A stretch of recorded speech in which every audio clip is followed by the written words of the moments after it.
नमस्कार मित्रांनो, अजित पवार साहेब जीवनचरित्र या सिरीजच्या आजच्या भागामध्ये आपण जाणून घेऊया अजित पवार साहेब यांचं उपमुख्यमंत्री पदाचा रेकॉर्ड याविषयी।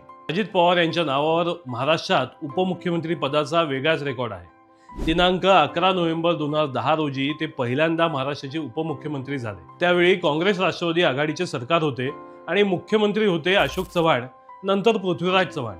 25 सप्टेंबर 2012 रोजी सिंचन प्रकरणाच्या पार्श्वभूमीवर त्यांनी राजीनामा दिला। मात्र 7 डिसेंबर 2012 रोजी ते पुन्हा उपमुख्यमंत्री पदी परतले आणि 26 सप्टेंबर 2014 पर्यंत कार्यभार सांभाळला।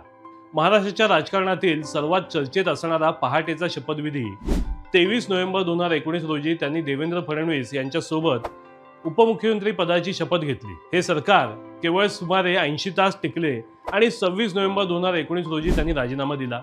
त्यानंतर 30 डिसेंबर 2019 रोजी महाविकास आघाडी सरकारमध्ये त्यांनी पुन्हा उपमुख्यमंत्री पदाची शपथ घेतली। हे सरकार 29 जून 2022 पर्यंत सत्तेत होते। राष्ट्रवादी काँग्रेस पक्ष म्हणजेच अजित पवार गट स्वतंत्र झाल्यानंतर 2 जुलै 2023 रोजी त्यांनी एकनाथ शिंदे सरकारमध्ये उपमुख्यमंत्री पदाची शपथ घेतली।